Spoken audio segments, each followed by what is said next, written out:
یہ माह सियाम में सख्त गर्मी, जुबान कांटा बन गई, हलक खुश्क हो गया और हम पानी नहीं पी रहे, ठंडा पानी दस्तयाब है, कोई देख भी नहीं रहा, वुजू करते भी एहतियात करते हैं, मियाँ क्यों नहीं पानी का 2 घूंट ले लेते, ठंडा पानी है, मीठा पानी है। कहा हमने रोजा रखा है, अल्लाह देख रहा है। माह सियाम में हम पानी नहीं लेते, इसलिए हमें ये यकीन होता है तन्हाई में भी अल्लाह देख रहा है। यार जो अल्लाह रमजान में देखता है वो गैर रमजान में भी देखता है।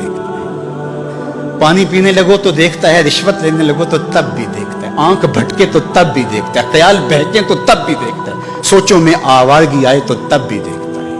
ये यकीन तुम्हारे साथ अगर जुड़ जाए कि तुम्हारा रब तुम्हें देख रहा है तो फिर गुनाह करना मुश्किल क्या नामुमकिन हो जाए। इन्नल्लाह खबीरुम बिमा तामलून, और जो तुम करते हो तुम्हारा रब उससे बाखबर है। मत समझना कि वो देख नहीं रहा, तुमको छुट्टी दे रखी है तो इसका ये मतलब नहीं है कि तुम उसकी पहुंच से बाहर हो या उसकी निगाहों में नहीं हो। तुम्हारे एक एक लम्हे को वो देख रहा है, एक एक साथ को मुलाहजा कर रहा है। बंद कमरे हों या मख्फी गारें, तुम जहां भी दादे ऐश दो तुम्हारा रब तुम्हें देख रहा है।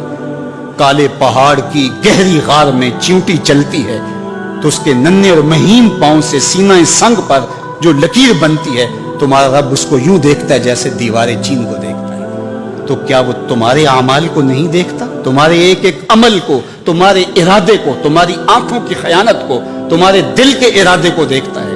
एक एक चीज से वो आगाह है।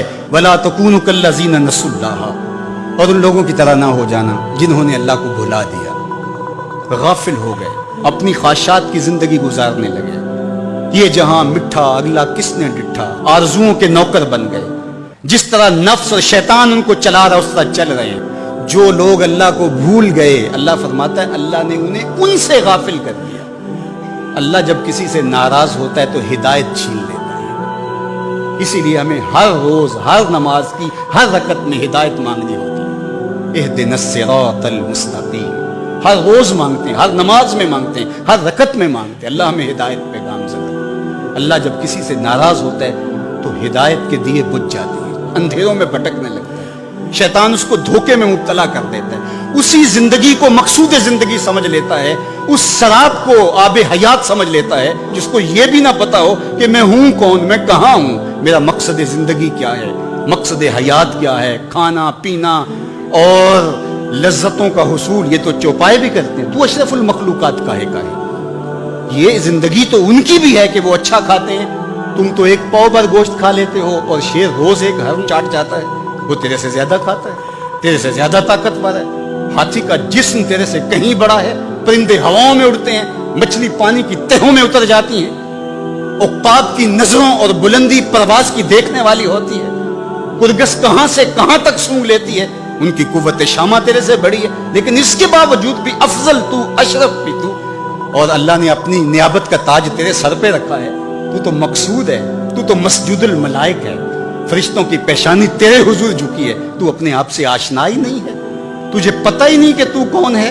तू खुदा को भूल के समझा कि मेरी जिंदगी आजाद हो गई, अब मैं जो चाहूं करूं, मैं खुदा का भी इनकार कर दिया, भुला दिया उसको। कहा जब खुदा को तू भूला तो खुद को भूल गया, जिंदगी के मकसद को तूने फरामोश कर दिया। अब भटकता है अर्ज़े फुलात में, जंगल में पड़े हुए खुश्क पत्ते की तरह, जिसको हवाएं कभी इधर उड़ा देती हैं कभी उधर उड़ा देती हैं। मकसद हयात का इल्म नहीं है। खुदा को भूलने का ये नतीजा है जो तुझे भुगतना पड़ रहा है।